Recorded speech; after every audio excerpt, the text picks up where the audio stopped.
Hi guys, good morning. It's 4 a.m. and we're on the way to the airport already. Ihahatid lang kami ni Daddy. 7 a.m. yung flight namin, but you know, it's always better na maging maaga sa airport kesa yung delay pa kayo kasi medyo mahaba minsan yung pila sa immigration. And nga pala, yung mga travel tax namin, binayaran na namin online. Time check, it's 4:40 a.m. Pila muna tayo dito sa bag drop kasi nga meron tayo isang malaking maleta para sa mga pasalubong pag-uwi. Tapos after nito, diretso na rin tayo ng immigration. Ito guys, yung sinasabi ko sa inyo, mahaba yung pila ngayon sa immigration, di ba? Zay, nakalagpas na tayo at ngayon mag-aantay na lang tayo ng ating boarding time. See you later! Together with our cabin crew, we thank you for making Cebu Pacific a part of your boarding. Guys, gusto ko mag-hello Taiwan dito pero wala, nasira yung mic ko so mag-voice over na lang ako sa ibang parts. First things first, kailangan nating makuha yung ating maleta at hinahanap namin ngayon yung baggage claim carousel namin kasi kailangan ng paglalagyan ng ipag-shopping natin dito guys. Ayan, so ngayon pupunta na tayo dun sa pagkukuhanan ng wifi kasi nag-rent kami sa Klook ng wifi and dito siya sa airport ipipick up. Ayan, meron na sa dulong wifi. Hindi namin sure kung ito na yun. Ayan pala, Bank of Taiwan. Pwede tayo mag-withdraw dito. Unahin na natin yung wifi. Balikan natin ito mamayang Taiwan Dalakilan. Dapat mag-register kayo dito at least 24 hours before your flight. Ito naman na yun. Guys, we went to the wrong booth pala. Nandito pala siya dapat sa kabilang side. Ayan, may nakalagay na Klook.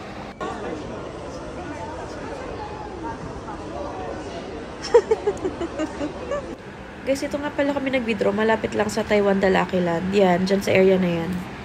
Bumili kami ng EC card doon sa may 7-Eleven. Pagbaba lang to ng escalator. Galing doon sa may pinakuhanan natin ng wifi. Ayan.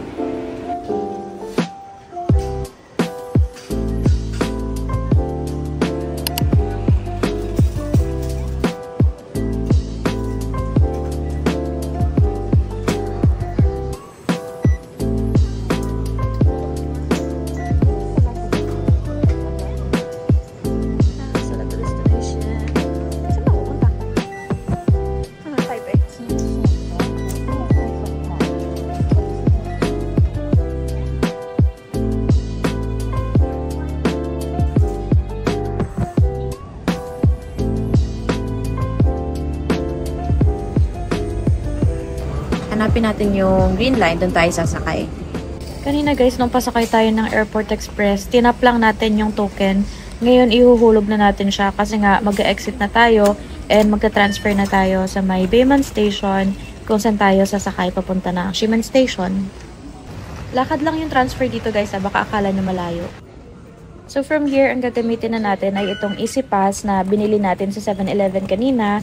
Kasi nga, sasakay ulit tayo dito. Dito tayo ngayon sa may Bayman Station. And we're going to Ximen Station naman kasi nandun yung Airbnb namin. Ayan guys, galing tayo dito sa may Bayman Station. Tapos one stop lang naman pala going to Ximen Station.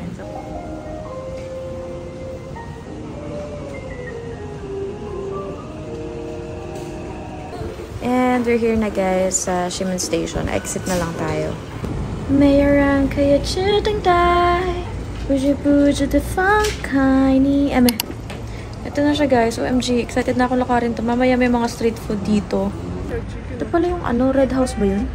Guys, ang cute. Sarap ng Airbnb namin. Ayan may cafe na siya. Ito parang flower shop din siya, ganon.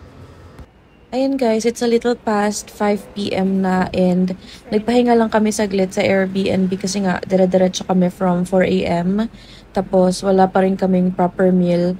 Kaya ngayon pupunta kami ng Ximending area kasi maghahanap kami ng makakainan namin doon. And ayun lang, baka itatry din namin yung mga street food na makikita namin doon ngayong gabi. Di pa ako nakapag-room tour, mamaya na lang pagbalik namin galing sa kain. Guys, umaambon. Dadaan muna kami dito sa Family Mart kasi maghanap kami ng mabibilhan namin ng payong. Ito yung ating first convenience store na iikutin sa Taiwan. Yung 7-Eleven sa airport, di ko naman kasi siya naikot. Dumiretso lang ako dun sa area ng pilian ng EC card. So, ayun. Favorite kong gawin sa mga convenience store pag nasa ibang country, yung tingnan yung mga nila, yung mga drinks nila. Mga box na drinks, kanon, yung mga milk or M&M na may flavor. Ito yung payong, oh. Kabilang side. Tignan nga natin. Magkano ba to? Kamahal, ah. Alam nyo, buti na lang nakabili na kami ng payong kasi lumakas yung ulan. Ayan, kung makikita nyo, basa na yung kalsada. Haba ng pila ng Shinfuta. Sa ibang araw ko na lang tatry. Dito kami nauwi sa may Tonkatsu restaurant. Sa may Shimending lang din. Parang Yabu vibes. Can you note the expenses? Ngayon, para lang hindi ko makalimutan.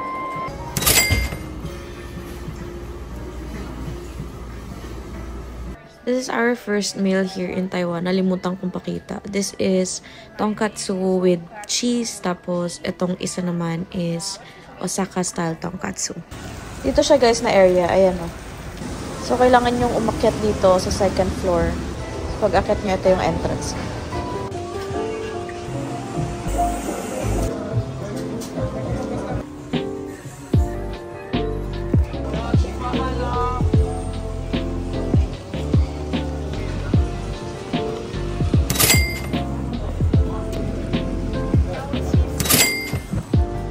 Up or no? Thumbs up or no?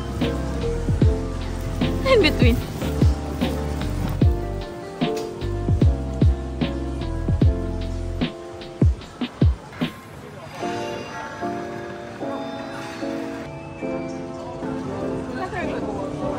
It's a smiling poop. Is there flavor inside? Itong crispy milk donuts na to, papunta pa lang kami ng Airbnb. Nakita na namin to na mahaba yung pila niya. And nung pabalik na kami, syempre gabi na curious kami, bakit kaya mahaba pa rin yung pila? So ayun, trinay na namin siya and it was definitely worth it. Like every morning, naging part na ng routine namin na pumila muna dito. As promised, ito na, gagawa na tayo ng ating room tour or Airbnb tour. Ayun yung labas ng Airbnb and tara, pasok tayo. Sa may second floor, yung aming Airbnb. Ito siya guys, pagpasok niyo may mga sabitan ng damit, mirror, sink, tapos may mini ref din dito. Tapos sa left side, ayan yung CR, pasok tayo para makita nyo. Ayan, may washing machine din siya. From CR, right side, ito na yung kama, tapos may TV. Dito may maliit din na table kung saan ako nag-aayos ng aking fez.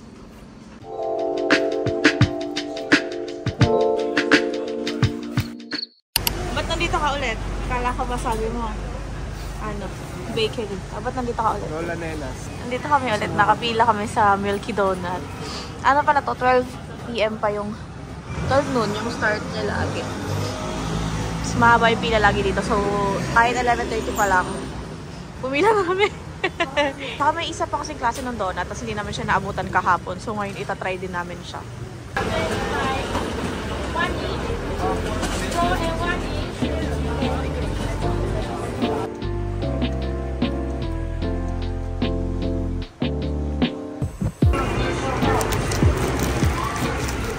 Parang munggo.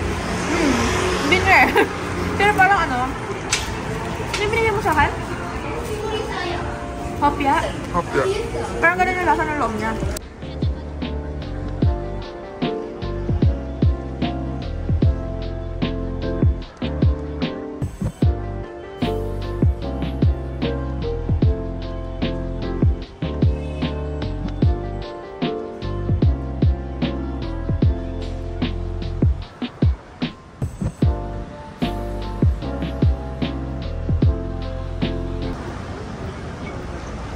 Ayun yung malahatpat palalaboy no sa taas, yun no? Yan yung sinasabi ko sa'yo na hotpot. Napuntahan natin, oo.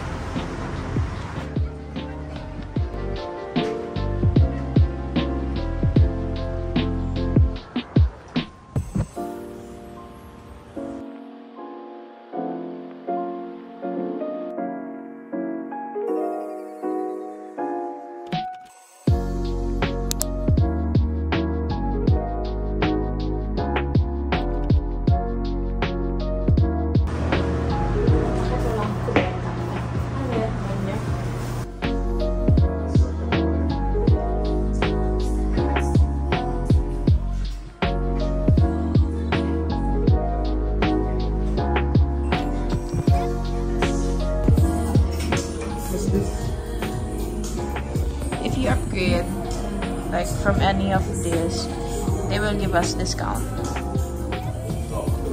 So we're getting the hot pot. The signature hot pot.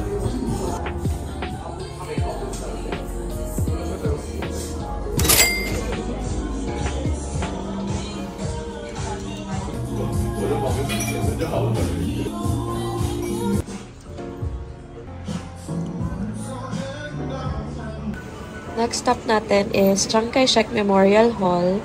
Dito tayo ulit sa may Green Line sasakay. And I think mga ano ata yun, 2 or 3 stops away from Ximen Station. Ayan, so tama nga, 2 stops away lang siya from Ximen Station. Ayan no. Andito na tayo guys. Charot. Ano pa lang to, labas pa lang to ng MRT station, pero grabe, ang ganda na agad. Eksena sana tayo mag-bike dito kasi hindi natin alam paano mag-rent.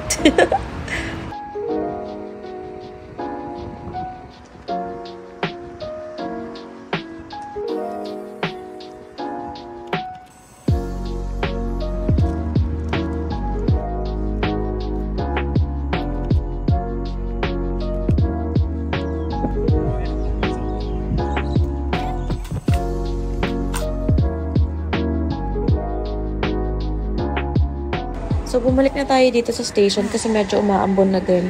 And pupunta tayo ngayon sa Taipei 101. So, kailangan nating mag-transfer sa Red Line kasi yun yung way natin papunta doon. So, from here, ayan, 5 stops tayo going to Taipei 101. Guys, may nadaanan kaming Mr. Donut dito sa may station. Tapos, nakikita ko kasi itong mga bilig-bilig na sa mga posts, ganyan, and mga vlogs. So, sige, tara try natin.